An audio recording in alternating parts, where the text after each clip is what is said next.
Amin. Sebelum duduk, beri salam 3-4 orang berkata, malam ini malam yang luar biasa untuk hidup kita.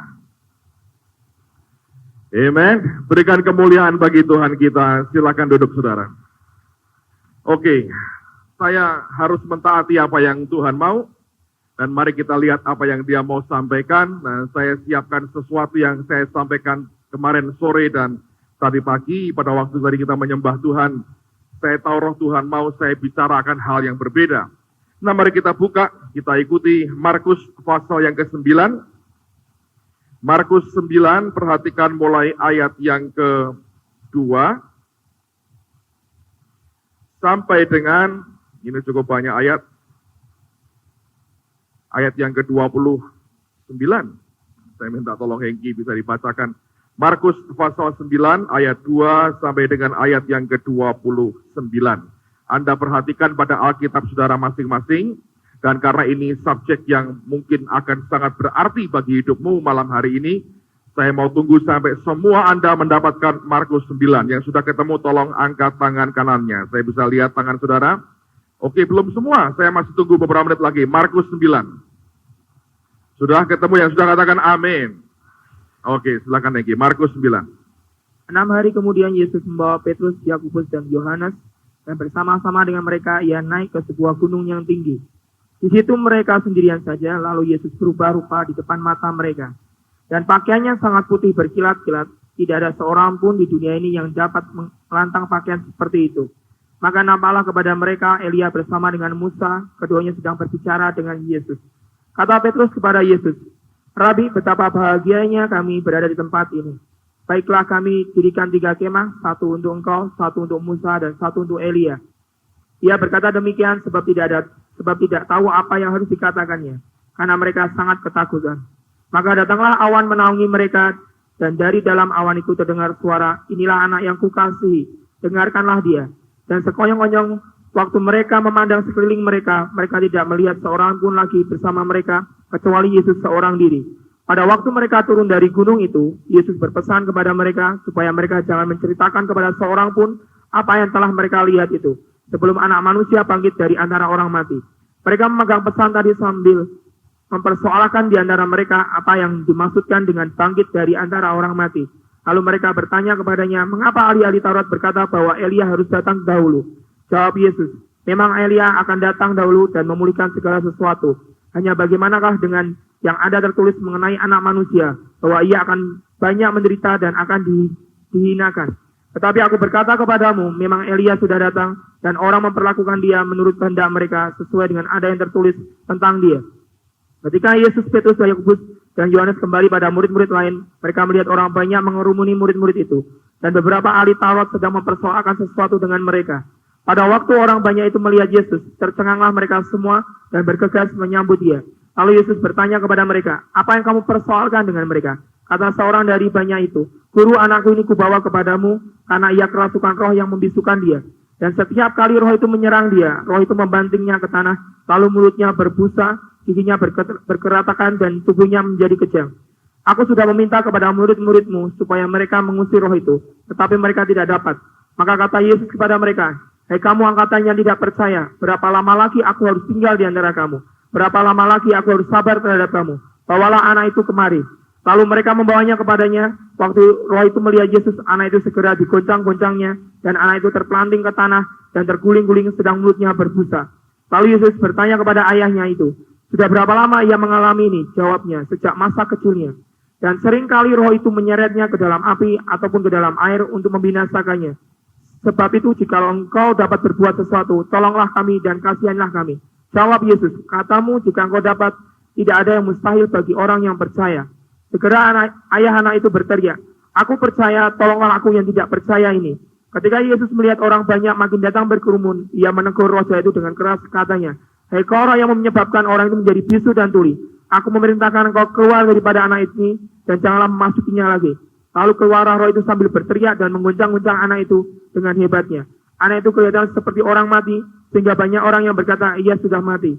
Tetapi Yesus memegang tangan anak itu dan membangunkannya, lalu ia bangkit sendiri. Ketika Yesus sudah di rumah dan murid-muridnya sendirian dengan dia, bertanyalah mereka, mengapa kami tidak dapat mengusir roh itu? Jawabnya kepada mereka, Jenis ini tidak dapat diusir kecuali dengan berdoa. Amen. Nah, saya mau sampaikan, I think inti yang sama sebetulnya dalam 2 kali saya sampaikan sejak tadi kemarin malam dan tadi pagi, tapi Tuhan mau ajak kita melihat melalui akan cerita yang totally berbeda dengan apa yang kita baca tadi pagi.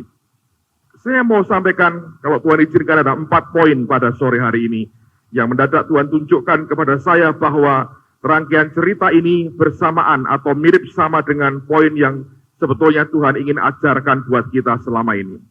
Yang pertama, kalau Anda perhatikan saudara sekalian, apa yang dialami oleh Petrus, Yakobus, dan Yohanes, itu pengalaman yang tidak dijumpai oleh siapapun. Alkitab berkata, mereka hanya bertiga, mereka itulah yang dibawa Tuhan naik ke gunung, dan orang mengatakan sekarang diperkirakan itulah Gunung Tabor. Nah, kalau Anda ke Israel sekarang ini, akan dibawa ke Gunung Tabor. Itu gunung cukup tinggi, dan jalannya berkelok-kelok tajam sekali, sehingga semua bus pariwisata yang bawa rombongan tur itu nggak bisa naik sampai ke atas. Nah, apa yang biasa orang buat, saudara sekalian, dari waktu itu bayangkan ya, Tuhan itu naik, jalan kaki naik ke Gunung Tabor, tapi kita sekarang lebih modern lagi. Ke Gunung Tabornya tidak jalan kaki, tapi dulu Yesus pakai kaki, kita sekarang pakai Mercy, saudara. Karena begitu busnya berhenti, itu ada deretan taksi, itu taksi yang panjang-panjang gitu ya, limusin taksi, dan sebagian besar, menurut saya hampir semua yang mengemudikan itu orang-orang Arab. Ada satu yang tangannya cuma satu, dan dia bisa kemudikan dengan tangan kiri aja. Jadi pada bagian setirnya itu ada kayak pentolannya gitu ya. Lagunya lagu kasidah, terus begini, naik. Itu Gunung Tabor sekarang. Jadi bayangkan ya, 3 orang murid ini dibawa Tuhan naik ke Gunung Tabor, yang lain ditinggal, yang 9 ditinggal di bawah. Mereka berkata, mereka diajak Tuhan dan mereka dibawa naik. Dan di sana Alkitab berkata, Yesus menyatakan kemuliaannya. Dan tiba-tiba muncul 2 nabi besar yang diakui sebagai nabi-nabi besar oleh orang-orang Yahudi, yaitu Musa dan Elia. Ini nabi yang tidak pernah ada kuburannya yang orang tahu. Musa dikubur oleh Allah sendiri, Elia diangkat hidup-hidup.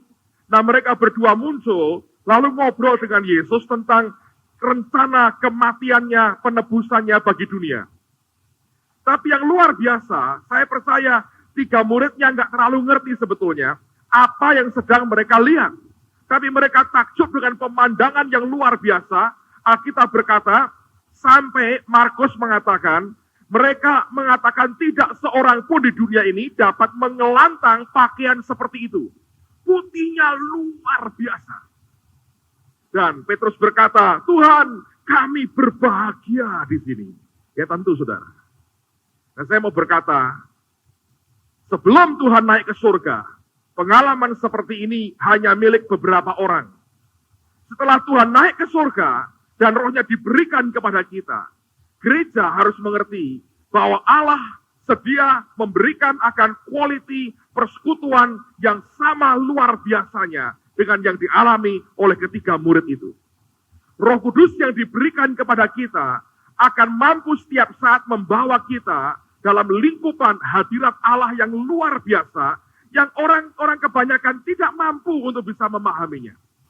Tadi pagi kita terima sesuatu berkat yang hebat sekali. Keluarga Pak William masuk ke depan, menyerahkan akan keempat putra-putri mereka. Saya doakan anak yang kedua juga setelah anak yang pertama, dan yang datang pagi tadi Anda melihat, Tuhan jamah ini anak, tiba-tiba dia bisa nangis. Saya tanya, kamu apa yang kamu rasakan? Dan dia berkata dengan suara terbata-bata, Roh Kudus di sini, katanya. Saudara bisa bayangin, anak mungkin nggak tahu umur berapa itu. Dijamah Tuhan, dan dia nggak peduli yang lain. Dia nggak bisa tahan air matanya. Apa yang sebetulnya dia rasakan? Mungkin fisiknya, matanya tidak bisa melihat wujud Tuhan di depannya. Tapi manusia batiniahnya, bahkan fisiknya, bisa merasakan bahwa penciptanya ada bersama dengan dia. Nah, ini yang tidak banyak disadari oleh orang percaya. Saya mau beritahu ya terus terang saudara, ibadah seperti yang kita buat dalam kebaktian minggu seperti ini, itu bukan sesuatu yang normal. Ini belum normal sebetulnya. Saya berdoa Satu kali Tuhan akan membawa kita dalam titik yang sangat normal, di mana setiap kali kita menyembah Allah, manifestasi kehadirannya akan begitu kuat di tengah-tengah kita. Dan saya berdoa, saya beritahu, ada banyak jam-jam doa yang kita lewati selama ini, itu pun belum normal. Nah, orang Kristen terlalu terbiasa dengan hal yang biasa-biasa. Allah tidak pernah biasa dengan yang biasa-biasa, sebab kodratnya adalah Dia Allah yang luar biasa. Nah, kalau kita berdoa, ya banyak orang Kristen hanya berdoa, lalu kemudian selesai.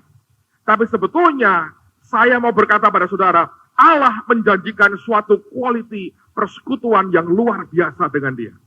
Saya berkata jujur pada saudara ya, hal terbaik yang pernah saya alami sebagai hamba Tuhan adalah setiap kali saya melihat jiwa-jiwa mengalami jamahan Tuhan, hidup mereka diubah, mereka berkata, aku mengalami Tuhan dalam hidupku.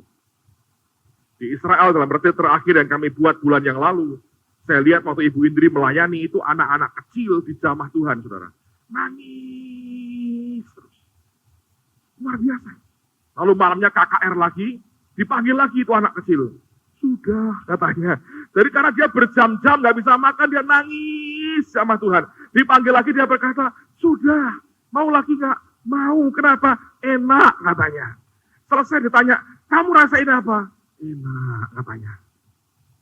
Kalau dia orang Jawa pasti enak tenan, saudara. Karena bukan orang Jawa, dia bilang enak, katanya. Dan dia menikmati Tuhan dalam kehidupannya. Nah, jangan anggap normal apa yang belum normal, saudara. Karena saya percaya Allah akan sediakan sesuatu yang lebih baik buat gerejanya pada akhir zaman ini. Amen.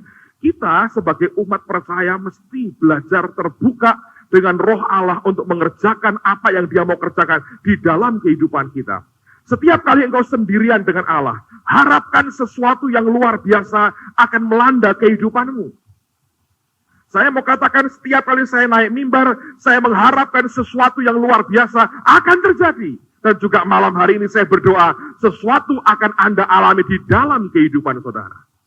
Tadi malam misalnya hari Sabtu, saya khotbah biasa, dan saya pulang dari gereja, saya ngomong kepada istri saya merasakan yang aneh aja dalam seminggu terakhir ini, dalam beberapa kali kebaktian, di mana saya melayani, saya melihat roh Tuhan kerja dengan cara yang sangat luar biasa. Dia memanifestasikan dirinya dengan begitu fresh kepada jemaatnya.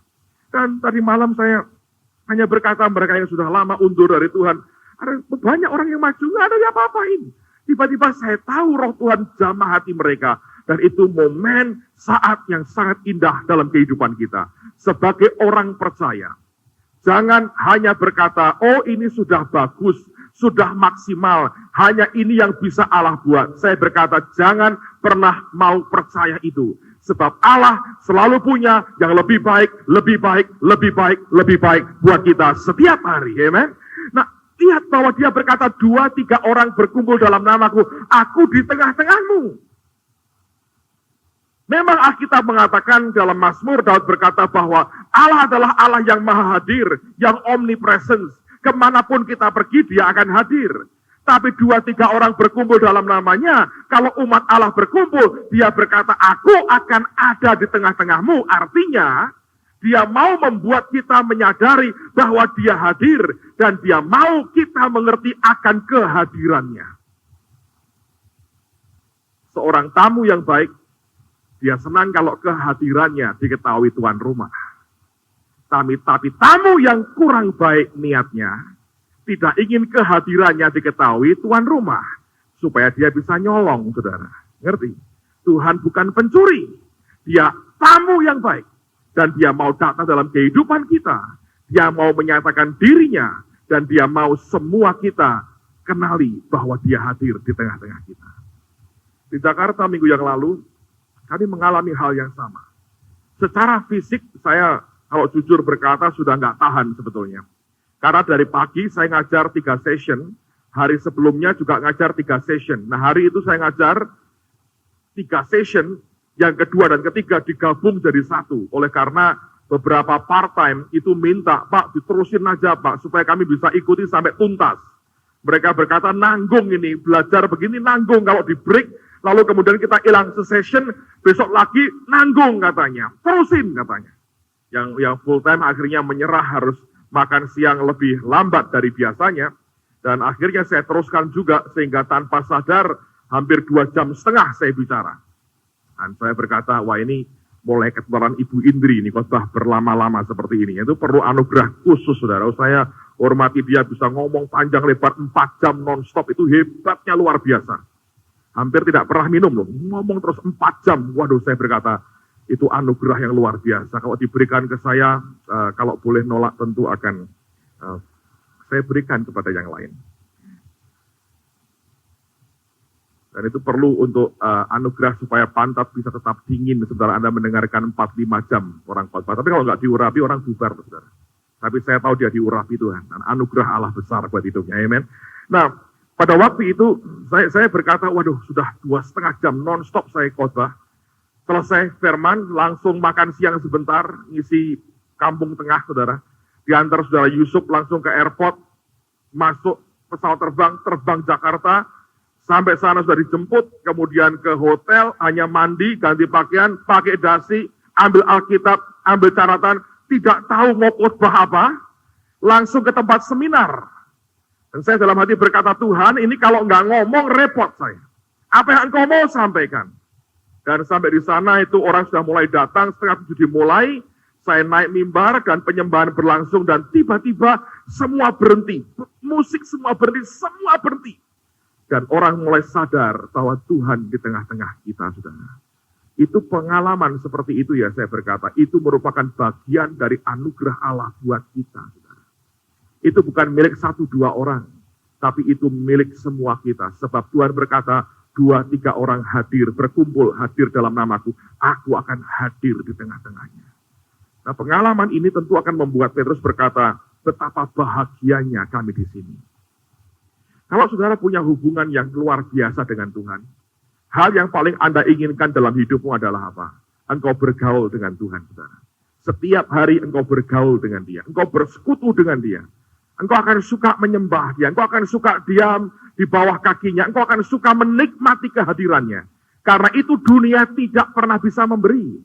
Alkitab berkata bahkan baju seputih itu di dunia ini tidak ada satu orang pun yang bisa mengelantang pakaian seperti itu. Terlalu luar biasa dan dunia tidak pernah bisa memberikan. Saya berdoa Allah akan memberikan rasa haus dan lapar dan kerinduan yang sangat besar untuk kenal Allah secara pribadi lebih lagi. Saya berdoa lagu tadi bukan cuma lagu, tapi merupakan kerinduan jeritan kita. Deeper, lebih dalam lagi. Pada waktu engkau dan saya boleh menikmati persekutuan dengan Allah seperti itu, sesuatu yang ajaib akan engkau alami setiap hari dan setiap saat dalam kehidupan saudara. Dalam keadaan apapun engkau tahu, Tuhan bersama dengan saudara. Ingat, nama Yesus itu siapa? Immanuel. Immanuel artinya siapa? God with us. Allah beserta dengan kita. Allah bersama dengan kita.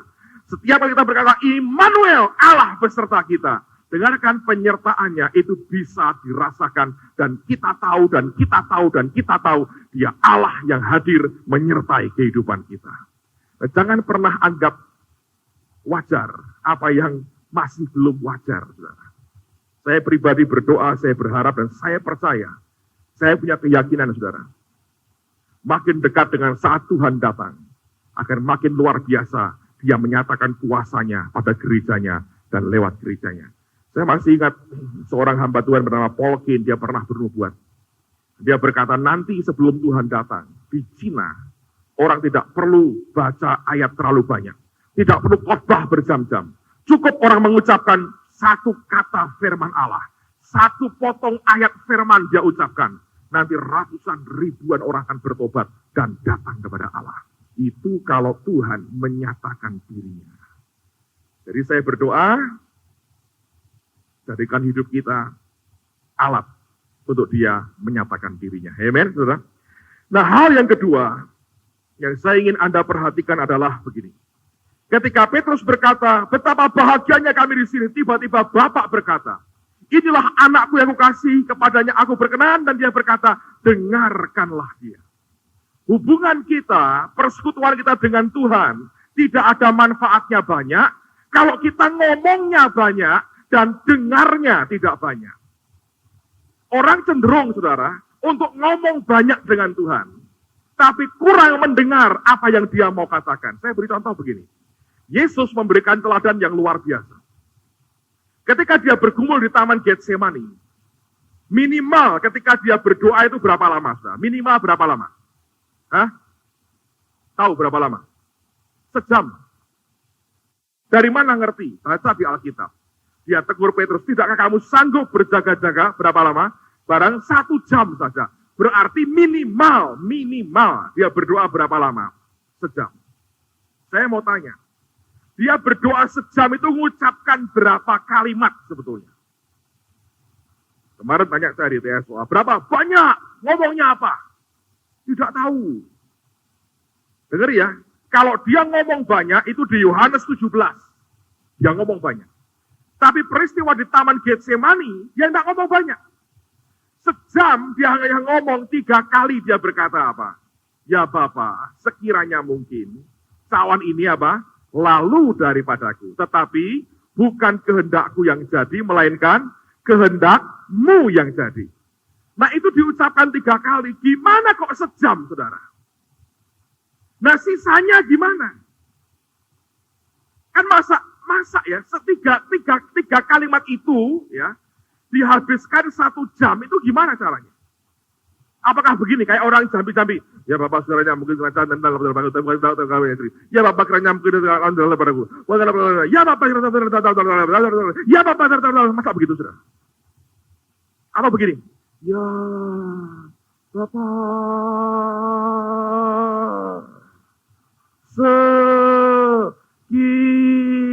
nah itu memang kira-kira sejam. Gitu. Mungkin cawan.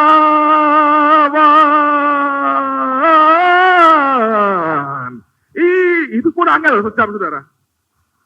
Wong pendek kok. Ada kayak pita ngelokor pun doanya begitu ya. Apakah bisa sejam? Saya nggak yakin.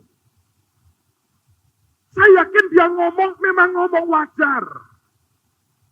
Tetapi, the rest sisanya, dia izinkan Bapa membuka hatinya untuk bicara dengan dia. Untuk melayani dia.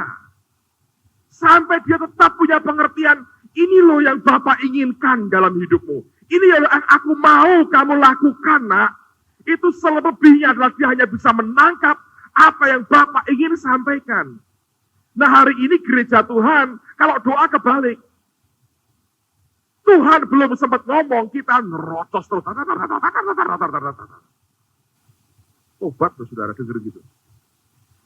Kalau Anda jatuh cinta dengan orang, kalau Anda pacaran, nggak usah pacaran lah, suami istri. Ya. Kalau saya mengasihi istri saya, kalau ini istri saya, saya berkata, Tina, ini dia belum, tapi gini ya. Dia belum. Apakah ini bukti saya mengasihi dia? Mana lebih besar artinya buat istri saya? Ngomong terus maju tak gentar tanpa titik koma, atau satu pelukan aja? Yang mana, saudara? Dua-dua. Anda tahan juga ya dicereweti orang. Dapat jodoh cerewet betul, minta ampun saudara. Saya yakin satu pelukan itu berarti lebih daripada jutaan kata yang saya ucapkan, yang membuat dia gelagapan, gak bisa ngomong balik saudara. Tapi hari ini gereja dengan Tuhan begitu. Makanya Petrusnya langsung ngomong, bahagia Tuhan, kami buat kemah Tuhan. Dia bingung gak ngerti mesti apa, ngomong. Orang itu kalau sudah gak ngerti mesti berbuat apa, akhirnya apa? Ngomong saudara. Dan ngomongnya yang enggak. Tapi Tuhan luar biasa. Dan dia berkata, yang penting dia ngomong-ngomong, dengerin dia. Artinya dia berkata, jangan banyak ngomong, dengerin dia. Dengar apa yang dia katakan. Dalam hubunganmu dengan Tuhan, saya berkata, belajar mendengar suaranya. Kalau engkau bersekutu, engkau bergaul, Pak, doa kok bisa 4 jam, 5 jam, itu ngomong apa? Tidak ngomong apa-apa. Yang ngomong dia. Kalau kita ngomong, saudara, kita perkatakan firman iman dalam kehidupan kita. Tapi bukan semua unek-unek keluar semua. Dari zaman Mojopahit keluar. Tuhan berkata, ini aku mau jawab gimana? Setelah itu amin, kita keluar berkata, Tuhan gak ngomong apa-apa. Dia mau ngomong, mau sih. Tapi waktunya engkau sikat habis. Dan kita berkata, Allah tidak bicara dengan kita. Belajar untuk mengizinkan Tuhan bicara. Satu kata dari Allah, saudara, itu mengubah banyak hal dalam kehidupan kita. Tahun lalu, murid School of Action dari Salatiga datang, minta waktu dengan saya ketemu. Saya beri waktu, dia ngobrol. Dan dia berkata, Pak, Tuhan beri saya visi buat radio, Pak. Oh, dia ngomong gini, wah, dia ngomong panjang lebar. Saya dengerin, dan tiba-tiba Tuhan berkata dalam hati saya. Jelas dia berkata, buat. Wah, cukup satu kata, saudara. Buat. Cukup. Tanpa gini, buat ya, nanti begini. Tuhan bukan Allah yang cerewet. Kita cerewetnya luar biasa. Satu patah kata. Buat. Anda tahu kalau Tuhan kerja, simple. Kalau mau ngerti Allah bicara, simple. Nanti di rumah ya Anda buat uji coba ini. Mudah-mudahan ini bermanfaat. Anda ambil toples yang bening, isi air. Ambil tinta, teteskan, setetes saja. Anda lihat, setetes jatuh, dia akan ngembang. Ngerti, saudara? Itu Tuhan. Kalau dia berkata satu kata, buat. Langsung saya berkata, teman-teman, saya mau buat yang sama. Ayo kita berlomba. Grogi, jangan Pak, jangan berlomba Pak. Kerja sama, tidak bisa. Saya berkata, harus berlomba. Saya yang bergurau, saya pulang ke Semarang, kumpul dengan teman-teman. Tuhan berkata, buat lagi. Duit nggak ada Pak, Tuhan tidak butuh duit. Tuhan butuh ketaatan kita. Saya tidak menyangka bahwa tidak sampai setahun kemudian, dalam minggu ini Rema FM akan mengudara, tembus batas. Nah, dia berkata pada istri saya, Bu, kalau sudah mengudara, kirim salam pertama buat saya ya, katanya. Saya mau beritahu saudara, satu patah kata dari Tuhan saja. Kalau Allah berkata, buat, dia bisa membuat itu jadi. Bagian kita tinggal mentaati jalan seperti yang dia perintahkan. Dan dia akan lakukan banyak hal yang tidak pernah kita bisa bayangkan dan duga, tiba-tiba jadi kenyataan. Saudara sekalian, dengarkan baik-baik. Jangan belajar terlalu banyak ngomong di hadapan Tuhan, saudara. Kalau Anda bicara kepada dunia, Anda bicara kepada masalahmu, ngomong kepada gunungmu itu bagus. Tapi kalau Anda habiskan waktumu hanya muliai Tuhan, saudara, tidak ada gunanya banyak. Kita perlu belajar berdiam diri di hadapan Tuhan. Sebab saya perhatikan banyak orang Kristen mengeluh karena berkata, Tuhan tidak bicara sama saya, Allah tidak mengasihi saya. Saya mau beritahu, dengarkan baik-baik. Tuhan mau kita belajar untuk mendengar suaranya. Buka Mazmur 100, saudara. Mazmur 100. Lihat ayat yang pertama sampai dengan ayat yang ke-5. Silakan yang kita tolong. Mazmur 100 ayat yang pertama sampai dengan ayat yang ke-5. Bersorak-soraklah bagi Tuhan, hai seluruh bumi. Beribadahlah kepada Tuhan dengan sukacita. Datanglah ke hadapannya dengan sorak-sorai. Ketahuilah bahwa Tuhanlah Allah, Dialah yang menjadikan kita dan mempunyailah Dia kita. Umatnya dan kawanan domba gembalaannya. Masuklah melalui pintu gerbangnya dengan nyanyian syukur. Ke dalam pelatarannya dengan puji-pujian. Bersyukurlah kepadanya dan pujilah namanya. Sebab Tuhan itu baik, kasih setianya untuk selama-lamanya, dan kesetiaannya tetap untuk turun-temurun. Nah, perhatikan saudara, ayat yang keempat dikatakan bersyukurlah kepadanya dan pujilah namanya. Bless his name. Kata bless ini diartikan juga katanya be silent. Daging kita perlu belajar untuk silent. Karena kita terlalu banyak ngomong sih sebetulnya. Dengan persoalan Anda katakan firman iman. Dengan Tuhan belajar diam dan dengar apa yang Dia katakan. Kalau saudara mau belajar diam dan mendengar apa yang Dia katakan, saya percaya sesuatu yang luar biasa akan Dia katakan dalam hidup kita. Cukup satu patah kata dari firman Tuhan. Radio ini hanya sepatah kata Tuhan berkata, buat. Dan buat saya itu lebih dari cukup, saudara. Dan lihat dalam minggu ini, kita akan lihat hasil dari satu patah kata. Dia menciptakan yang tidak ada menjadi ada dalam kehidupan kita. Itu hal yang kedua. Yang ketiga, coba Anda perhatikan pada ayat yang ke-22 dari Markus 9. Saya bacakan buat saudara. Orang atau ayah dari anak yang kerasukan ini berkata pada Yesus begini. Dan seringkali roh itu menyeretnya ke dalam api ataupun ke dalam air untuk membinasakannya. Sebab itu Anda berkata, jika engkau dapat berbuat sesuatu, tolonglah kami dan kasihanilah kami. Pernyataannya sebetulnya pernyataan yang meragukan, mempertanyakan kesanggupannya. Dia berkata, jika engkau dapat berbuat sesuatu, artinya, kalau nggak dapat ya nggak apa-apa. Nangkep saudara? Nah, dengerin baik-baik. Apa manfaatnya kita bersekutu dengan Allah dan mendengar suaranya? Manfaatnya akan terasa apabila saudara berhadapan dengan orang-orang dunia. Karena selalu nanti kelak kita akan mengalami yang namanya kemampuan kita dipertanyakan oleh orang. Jika engkau dapat berbuat sesuatu, itu merupakan sesuatu yang mempertanyakan kehidupan kita. Dan saya mau katakan, ini yang Tuhan selalu suka. Dia selalu suka memakai orang yang dipertanyakan orang lain kemampuannya. Kalau saudara mengalami, diperlakukan seperti itu, dipertanyakan kemampuanmu, apa bisa? Modelnya kayak begini, nggak ada modelnya, nggak ada potongannya. Kaitannya apa lagi? Apa bisa? Anda harus bersuka cita, bukannya ngamuk, saudara. Sebab Yesus pun dipertanyakan kesanggupannya. Dia tidak mengerti, baru mengalami kemuliaan. Dia mampu berbuat apapun, dia Allah pencipta. Tapi orang yang tidak mengerti akan mempertanyakan sebetulnya apa yang menjadi kesanggupannya. Jika engkau dapat berbuat sesuatu. Saya ingat masa-masa awal saya pelayanan, itu orang mempertanyakan. Dan saya belajar untuk memahami, saudara. Satu hari saya masih ingat, saya lagi diundang oleh seorang teman, ya hamba Tuhan, dia berkata, kamu datang ke kota saya dong. Lalu saya aturkan pelayanan. Pada zaman itu, zaman banyak penginjil keliling di mana-mana. Jadi banyak pendekar berkelana kemana-mana, saudara. Tidak banyak orang suka buat gereja lokal. Dulu malah orang berkata gereja itu Babel, menciptakan kebingungan dan sebagainya. Jadi banyak para pendekar berkelana, mengadu ilmu, saudara. Ilmu berkhotbah. Nah, saya mulai keluar dalam pelayanan.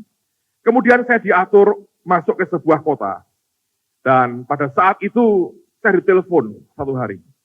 Kamu punya rekaman kasetmu nggak? Saya bilang nggak punya. Kenapa? Ini pendeta dari persekutuan yang cukup besar. Saya tawari kamu khotbah di tempatnya dia. Dia minta kami mau dengar dulu kasetnya. Saya berkata, tolong diberitahu pendeta itu, tidak ada orang mau ngerekam khotbah saya berkata. Jadi tidak punya saya rekaman kaset khotbah saya. Tolong diberitahu karena tidak ada orang mau ngerekam. Entah nggak tahu gimana, saudara. Pokoknya tiba-tiba dia akhirnya berkata, ya sudah saya coba dulu sekali. Jadi dulu dari penginjil itu kalau Anda keliling, Anda dicoba dulu. Kayak Anda kayak motor Cina, reyen dulu, coba dulu ya. Kubrak, pecah dua-dua bannya. Nggak jadi kembalikan. Dicoba dulu istilahnya. Ya sudah, saya coba dulu sekali. Lalu saya ke kota itu, saudara. Saya khotbah. Dia duduk begini. Anda tahu, hari ini hampir tiap bulan mesti nelponi saya. Pak, kapan khotbah tempat saya? Kapan? Saya berkata, nanti saya coba dulu ngatur jadwal saya berkata. Tapi itu biasa. Orang mempertanyakan kemampuan kita, karena mereka nggak pernah ngerti. Dan itu sehat buat kita. Makin orang mempertanyakan, makin Anda kenceng pegangan dengan Tuhannya. Makin orang berkata, wah ini pasti hebat. Makin Anda kejungkal. Kalau orang mempertanyakan kesanggupanmu, orang mempertanyakan kemurnianmu, orang mempertanyakan apapun dalam hidupmu, itu baik, saudara. Buat roh kita. sakit buat daging, tapi itu baik buat kehidupan kita. Dan saya beritahu jujur saudara, semua kita patut dipertanyakan. Orang yang mau dipakai Tuhan, hidupnya patut dipertanyakan. Menurut saya ya, lebih baik Anda di posisi itu daripada belum-belum orang berkata, wah ini kira-kira hebat ini. Lihat modelnya, tongkrongannya, wah ini kira-kira dahsyat. Ternyata meletot di tengah jalan, saudara. Lebih gawat lagi. Tuhan ngajari kita apa? Datang ke tempat orang, ke rumah pesta, jangan duduk di tempat terhormat. Nanti ada orang lebih terhormat, Anda digusur. Duduklah di belakang yang kurang terhormat, tuan rumah lihat Anda dipindah ke tempat yang lebih terhormat. Yesus ngajari kita loh, sopan santun, etika yang baik, saudara. Dalam hidupmu, tempatkan dirimu di bawah. Biarkan Tuhan yang angkat kita sendiri. Jangan tempatkan dirimu di atas, nanti digusur orang, sakitnya luar biasa. Ingat, biarkan Tuhan yang memuji kita, bukan kita memuji diri kita sendiri. Amen, saudara. Bagus kalau Anda dipertanyakan orang. Ini dikai modal apa iso? Bagus. Anda berkata, jangan beri saya modal, doakan saja. Kalau Tuhan mau Anda terima modal, Anda akan diberkati Tuhan dengan cara berbeda. Biarkan nggak apa-apa. Semua kita mesti melewati proses dipertanyakan kemampuan kita.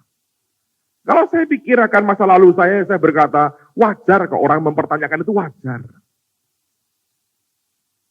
Tapi setelah sekian waktu berlalu, saya berkata, dia Allah yang luar biasa. Dari pagi saya cerita pengalaman masa kecil saya. Saya suka cerita masa lalu saya, karena saya diingatkan Tuhan begini. Selalu kamu harus ingat dari mana kamu berasal. Dari mana Tuhan itu ambil dan pungut hidupmu. Orang, anak Anda mau tetap bergantung ke Tuhan. Istilah gini, kelengano ingat wetonmu, saudara. Ngerti nggak? Ingat dari mana dulu saudara dipungut Tuhan. Kelingan ingat. Kalau tidak itu nanti ya, istilah ketoprak itu, bayang orang Petruk jadi ratu. Ya Pak ya. Itu orang Petruk kok jadi ratu. Jungkau saudara. Pokoknya orang itu harus eling wetone. Gitu loh saudara. Dari mana Anda dipungut Tuhan. Beres kalau Anda tahu gitu. Sadar siapa kita. Orang nggak ada apa-apanya diambil Tuhan loh. Kalau sampai diberi apapun oleh Allah itu karena kemurahan dan kasih karunia-Nya, bukan karena kesanggupan kita. Dari pagi saya cerita, ketika saya kecil, orang tua saya didik saya sebagai orang Kristen. Sekarang mereka keluarga Kristen kan. Jadi akhirnya, dan di rumah saya, di ruang tamu itu kalau minggu dipakai sekolah minggu gereja Islam Masih, Pringgading. Jadi saya dari kecil, ngelangkah beberapa langkah, duduk di kursi, sudah sekolah minggu. Bertahun-tahun begitu. Lama-lama kelas 5 SD saya mulai berontak. Saya mulai capek sekolah minggu, saya capek betul. Saya berkata, saya ini kalau minggu lebih enak bangun siang. Dari Senin sampai Sabtu tiap pagi bangun sekolah. Minggu itu kan hari istirahat. Tuhan aja sabat kok, aku enggak sabat, saya berkata. Orang kalau sudah hatinya jauh dari Tuhan, pinter cari alasan. Nah akhirnya saudara, saya ini mencoba untuk tidak mau sekolah minggu dipaksa oleh orang tua saya. Ya karena anak kecil dipaksa, ya mereka juga baik kan. Saya nggak bisa berbuat apa-apa. Terpaksa saya mesti nurut dengan mereka. Nah satu hari, karena saya ini sebenarnya sudah capek sekali saudara. Karena beberapa guru itu ngajarnya ngaco betul menurut saya loh saudara. Orang kalau hatinya jauh dari Tuhan, Anda akan nilai orang lain semaumu. Ada 2 guru yang sering ngajar sekolah minggu itu yang paling nyebelin buat saya. Yang seorang itu tante-tante, agak gemuk gitu ya. Kalau cerita itu gini, cerita ya anak-anak ya, ya anak-anak ya, ya anak-anak. Orang tekan-tekan, ya anak-anak ya, ya anak-anak ya, ya anak-anak. Saya pernah jengkel tak jawab, ya, saya berkata gitu. Nah kok cerita baru beberapa kalimat, ya anak-anak, ya anak-anak, ya anak-anak, ya anak-anak. Saya bilang, wah ini tante, ya anak-anak ini ngerepotin. Kalau ngajar ini nyebelin. Yang seorang lagi, seorang om, yang saya tahu sudah meninggal dunia, dipanggil Tuhan. Nah Anda tahu ya, kita zaman dulu, kalau Anda perhatikan, Alkitab ini bukan Injil Yohanes namanya, tapi Kitab Yahya. Nah, Matius, Markus, Lukas, dan Yahya, saudara, itu yang paling berat dimengerti yang Yahya ini, saudara. Karena banyak omongan Tuhan yang dalam-dalam, tentang makan dagingnya, minum darahnya, tentang Yesus sudah ada sejak sebelum Abraham. Abraham melihat hari-hariku, air kehidupan. Anak kecil ora mudeng. Tapi ini om ini kalau sudah bawa Alkitab ke sekolah minggu, bawaannya Alkitab tipis perjanjian baru tok. Jadi dia buka, selalu, hampir selalu, 99.99%, saudara. Kalau buka Alkitab, mesti kitab Yahya. Dan saya nggak mudeng ini kitab ini ngomongnya apa. Nah anak kecil kan suka dongeng, suka cerita. Saya paling demen perjanjian lama. Nabi Elia, Nabi Elisa. Saya berkata, ini loh pendekar sakti. Elia, Elisa, sakti ini pendekar. Kalau kitab Yahya, bingung. Nah kalau sudah mulai ya, anak-anak sekalian, saya pendeta saudara. Mari kita buka. Selamat ini, kitab Yahya, kitab Yahya. Kitab Yahya. Nah, ini om kitab Yahya, ini tante ya anak-anak. Itu mangkel betul. Kalau hatimu jauh dari Tuhan, itu pendeta ngomong apa, mangkelnya luar biasa. Tapi saya dipaksa orang tua, saya tidak ada alasan berkata, tidak mau. Satu hari pada waktu Natal, saya punya alasan. Saudara. Nah, Natal buat kami waktu itu merupakan hal besar. Anak-anak dibawa lewat pakai truk ke gedung ke gereja pusat di Peringgading, nonton drama Natal. Setelah itu dengan truk dibawa kembali ke tempat sekolah minggu, terus terima kado, dibagi 3 kelas.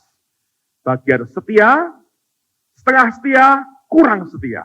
Nah saya, karena yang punya rumah, mau tidak mau, terpaksa harus setia. Dan kadonya lain, saudara. Yang kurang setia, tidak setia, diberikan dulu, dapatnya enggak. Paling penggaris pensil gitu. Kalau yang setengah setia agak lumayan. Nah yang setia biasanya bagus kadonya. Saya terima kadonya, saya lari ke dalam. Saya buka bungkusnya cepat-cepat, saya lihat saudara, waduh, senangnya luar biasa. Saya dapat pistol-pistolan isi air saudara. Wah, pistol air nih, wah ini dia. Dan itu pistolnya James Bond saudara. Waduh. Wah kalau sudah mulai begini, wah kayak James Bond. Semua anak suka kan, laki-laki begitu. Lalu saya robek plastiknya, ini mungkin made in China. Saya buka tutupnya itu, saya masukkan ke ember isi air. Ngisi peluru air James Bond. Tutup lagi, saya angkat, saya tembakkan.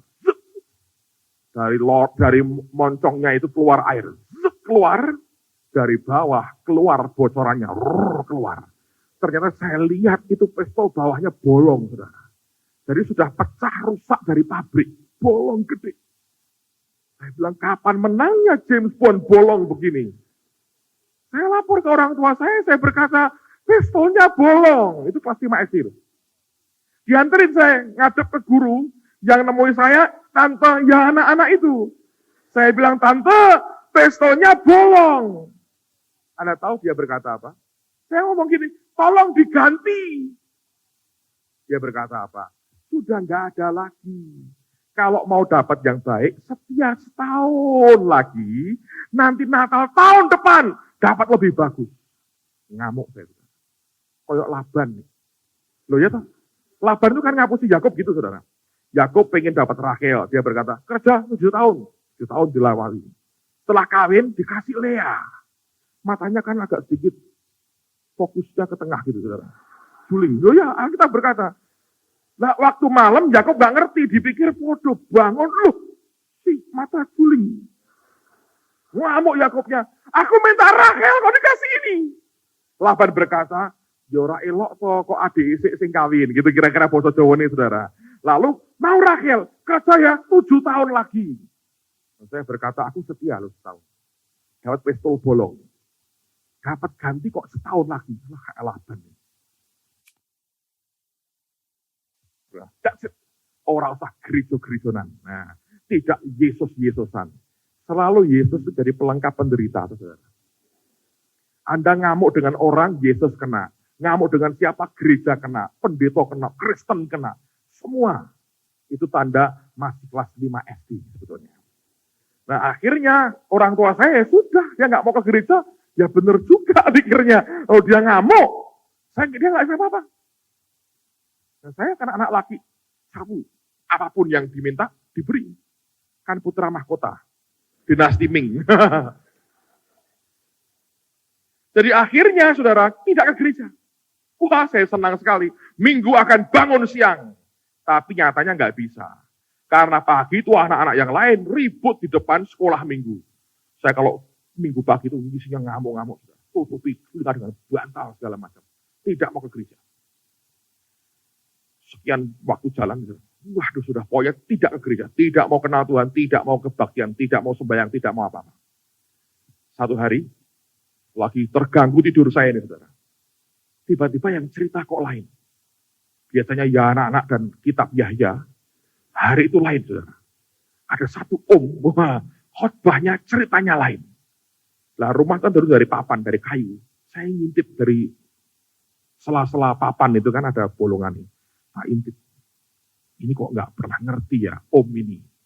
Tapi khotbahnya bagus. Ngajarnya ke sekolah minggu anak-anak senang. Jadi saya nikmati, yang depan ketawa, di kamar saya ikut ketawa. Hahaha. Karena lucu, saudara. Dia cerita, saya senang sekali. Pak intip, saya berkata, wah lo kalau ini sedap, kalau khotbah ini enak kalau cerita. Nah, kalau itu ya anak-anak, bar pistol bolong yang dikasih. Kalau itu kitab ya, nggak mudeng ya, ini bagus, ini. Nggak pistol, kalau ini terus yang ngajar, mau saya. Ini saya anak-anak nyebelin bolong pistolnya. Saya suruh minta ganti tahun depan. Nggak usah, rasa gerejo-gerejonan. Ngamuk gitu. Bocah cilik usah gitu ya. Saudara, tidaklah menurut saya, Anda kelihatan kok kayak malaikat semua nih wajahnya. Hatinya entah, baik hatinya. Jadi akhirnya saya senang. Saya punya guru favorit. Dari murid diam-diam, nguping dan ngintip dari belakang. Satu sore, ini yang saya tahu. Jadi depan itu untuk sekolah minggu Isa Al-Masih. Di belakang rumah saya, itu rumahnya orang. Itu dipakai sekolah minggu Gereja Pantekosta, GPDI. Nah, saya maaf ya saudara, ini bukannya ingin menambah selera makan saudara, bukan. Tapi WC di rumah saya dulu itu mepet dengan tembok di belakang. Saya kalau cerita ini tidak ingin menambah nafsu makanmu, tapi mengurangi. Itu WC-nya dinempel di tembok belakang. Sore itu jam 4 atau setengah 5, saya lupa. Perut saya sakit sekali. Jadi saya mesti ke belakang. Ya, ngapain? Menyelesaikan kewajiban. Saya nongkrong di situ, tanpa saya sadari, itu sekolah minggunya sedang ada kebaktian. Saya dengerin, ada satu om di situ, ngajarnya bagus. Hari itu hampir sejam saya nongkrong, saudara. Selesai tapi belum selesai, karena dia belum selesai ceritanya. Jadi saya dengerin, wah ini kalau cerita enak. Kalau depan ada om itu, belakang om ini. Saya ngerti nama Chinese-nya, tidak pernah lihat orangnya. Jadi sekarang, tiap pagi, kalau bangun mereka mulai ngajar, saya ngintip. Begitu kitab Yahya, tidur lagi saya. Begitu om yang itu ngajar, saya melototin dengerin. Gitu. Kalau sore, tak atur perut saya. Jam ke belakang, persis dengan jam itu. Jadi saya nongkrongnya persis jam sana firman. Kalau yang khotbah lain-lain, cepat-cepat terus keluar. Kalau dia, tak tungguin saja. Setengah jam, 3/4 jam, tak tungguin. Jadi tiap hari sekian lama, terus saya buat begitu. Tidak ada orang yang tahu. Mungkin orang tua batin, ini kok lama-lama di belakang itu ada apa? Orang tua tidak tahu, itulah ruang maha suci saya waktu itu. Holy of Holies. Makanya sejak saya lahir baru ya, saya ngomong ya terus terang. Tuhan sering bicara saya waktu di WC. Makanya WC saya tak buat bagus sekarang. Wah, kalau Allah hadir itu rada pantas. Rodok pantas nerima tamu besar. Perlu itu. Nah, satu sore saya dengar di belakang, saudara, bahwa om yang ngajar di belakang itu perpisahan dengan sekolah minggunya. Karena saya dengar dia akan ke Singapura, sekolah Alkitab. Dan akan jadi pendeta kelak. Ya, saya kecewa sekali. Saya kehilangan satu guru. Jadi saya ini murid rahasia, seperti Nikodemus dan Yusuf Arimatea. Sekian bulan kemudian, om yang di depan juga dipindah. Tante ya anak-anak dari kitab Yahya tetap tinggal, saudara. Jadi saya kehilangan 2 guru. Ya sudah, sampai waktu berjalan gitu ya, saya kira-kira sudah SMA kelas 1, lalu saya punya perasaan begini. Saya ini orang Kristen. Kristen nggak dibaptis kurang afdol rasanya. Belum lahir baru, saudara. Tidak pernah ke gereja. Kepengen dibaptis. Belakangan saya tahu, itu Allah mulai kerja di hati. Lalu kemudian saya ngomong sama orang tua saya mau dibaptis. Dia berkata, saya daftar di gereja. Daftar di gereja. Daftar, saya mau baptisan. Pendetanya ada satu yang ngajar. Oh ya, tapi ini kamu terlambat. Hari ini kelas terakhir. Minggu depan baptisan. Wah, terlambat ya, saya berkata. Ya, tapi kamu kan dari kecil sekolah minggu. Ya sudah, nggak apa-apa, dispensasi. Sekali aja, langsung besok nyemplung aja. Ya, nyemplung besoknya. Jadi hari itu pelajarannya apa? Besok pakai pakaian apa, bawa pakaian ganti, bawa anduk sendiri, bawa apa gitu loh saudara. Pelajaran teknis sebetulnya. Besoknya baptisan. Nah saya kan agak tinggi orangnya. Jadi ada beberapa pendeta baptis, rupanya karena tinggi, dicarikan pendeta yang tinggi juga. Lalu saya yang baptis saya pasti sudah lupa. Saya baru ingatkan dia minggu lalu. Tapi saya yang dibaptis tidak akan pernah lupa. Dia yang baptis saya. Yang masukin saya ke air dan keluar kembali. Anda bertanya, Pak, itu apa signifikannya cerita seperti itu? Saya beritahu ya saudara, demi kasih Tuhan. Ini yang saya percaya bahwa apa yang Tuhan mau sampaikan ke kita, bahwa Allah itu memakai orang yang pernah dipertanyakan. Saya bukan dari kecil hebat, ngerti, begini-begini. Ada tahun-tahun di mana hidup saya berontak dengan Tuhan. Memang masih kecil, tapi sudah berontak dengan Tuhan. Tapi yang membuat saya hari ini selalu kalau saya ingat besok saya berkata, Tuhan Engkau ini luar biasa. Anda tahu kenapa? Karena Om yang ngajar di depan itu, ya, yang saya suka intip dari dalam kamar. Sekian tahun kemudian dia jadi gembala sidang. Sampai dengan hari ini. Anda mau tahu namanya? Pendeta Theophilus Hendra. Pendeta GKB Kahal. Jadi gembala. Di mana? Cakrawala. Yang di belakang, yang saya dengerin sambil nongkrong itu, juga jadi gembala. Gembala GPDI Tanah Mas, Pendeta Filipus Widianto. Yang di WC, yang di WC juga jadi pendeta. Itu kan ruang maha suci saya, saudara. Makanya WC itu buat saya spesial, tak dandan yang bagus sekarang. Anda kalau masuk WC saya sudah langsung apa nih, kipas angin sedotan di atas itu.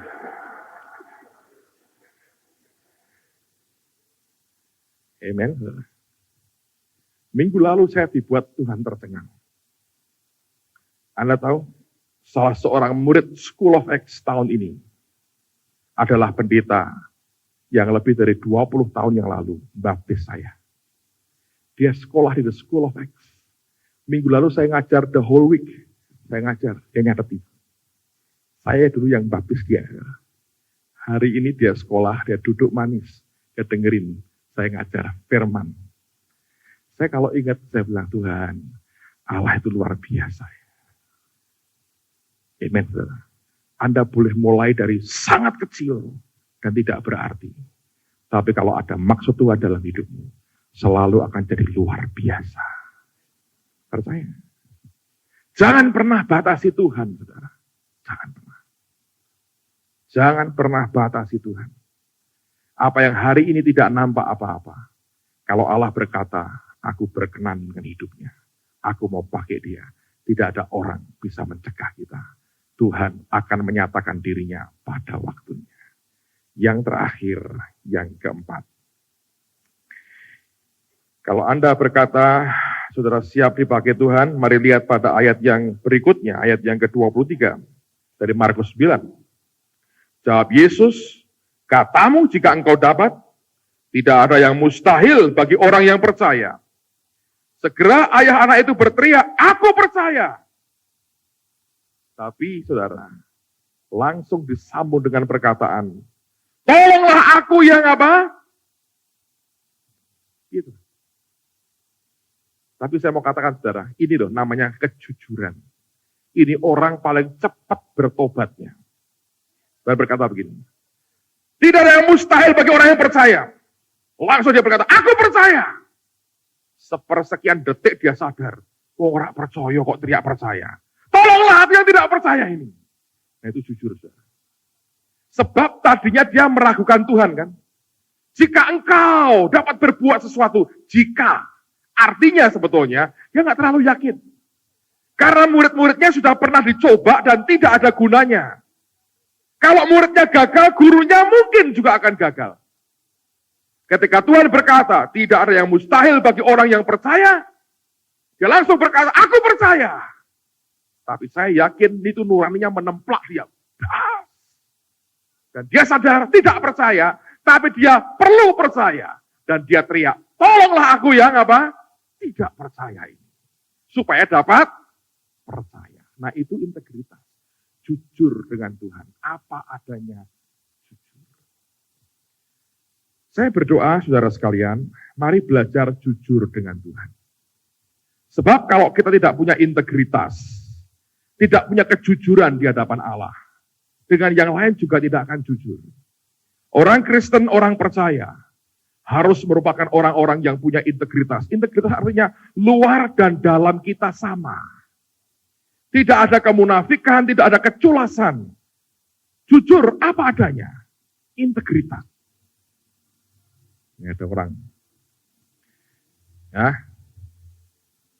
Punya rumah. Nggak tahu gimana, pokoknya digadein bank. Usahanya kacau, nggak bisa bayar utang, rumahnya mau disita bank. Datang ke pendeta. Pak pendeta, doakan kami, Pak. Ini rumah Tuhan, Pak. Rumah Tuhan, dan ini mau digadai, mau disita oleh bank, Pak. Saya percaya, kalau ini disita mempermalukan nama Tuhan, Pak. Rumah Tuhan kok disita. Nah, itu Tuhan ya cuman senyum. Apa iya itu rumahku? Sejak kapan aku melarat sampai utang bank? Sejak kapan gadeki rumah Tuhan itu? Kalau pada saat kita kecepit, kita berkata, Tuhan yang punya. Ketika kita makmur, kita berkata, punya saya. Ya tahu, saudara? Kalau sudah kecepit, Tuhan jangan sampai disita. Nanti kau dipermalukan. Ini kan rumah Tuhan. Dan selalu gini, nanti Pak, kalau ini sudah lunas semua, akan saya pakai sebagai rumah doa segala bangsa. Tuhan berkata, apa ya? Oh kamu cuma pengen bayar utangmu aja, ada rumah doa segala bangsa dibawa-bawa, saudara. Tuhan itu repot emangnya. Digiret-giret terus sama anak itu. Belajar punya integritas. Saudara. Kalau kepingin utangmu lunas, sudah ngomong, Tuhan, tolongi aku nih, salah Tuhan utang. Aku pengen lunas. Tuh kayak orang Jakarta. Saya Rebu ditemenin satu orang. Pakai baju kuning, tangan pendek. Saya lupa tanya namanya siapa. Dia hanya bilang sambil matanya berkaca-kaca, Pak, saya mau bilang terima kasih. Kenapa saya bilang? Saya utang 80 juta Pak di perusahaan saya. Hancur total, nggak bisa bayar. Saya dengar Bapak khotbah doa seperti Hizkia berdoa. Tak tiru no persis Pak. Ini surat utang tak bentangan di depan Tuhan. Hebat sekali, cuma butuh 2 bulan Pak. Sekarang lunas semua utang saya. Simple. Saya dengar Pak Yusak doa, meluk pohon mangga, ngajari orang dilus-lus mangga, berbuah. Pernah ada cerita di Surabaya, sampai lupa bahwa harus berbuah secukupnya, buahnya lebat sekali, ambruk pohon mangganya. Tak praktekin Pak di Jakarta. Sawoku gak berbuah-buah, tak peluk, tak berkata, sawo berbuah. Berbuah Pak luar biasa. Orang simple. Dengar dia berkata, ini yang tak buat, kerjain, jadi. Nah itu tulus. Tidak usah, oh Tuhan, jangan kau dipermalukan. Ini untuk kemuliaan namamu, semua untuk kemuliaan nama Tuhan. Kalau sudah dapat maunya, ini kehendak Tuhan. Bayangin, bempernya itu Yesus. Dipakai untuk bemperin kemauan kita. Tidak ada ketulusan. Saya berdoa, kita akan punya integritas, luar dan dalam kita sama. Mari berdiri sama-sama. Haleluya.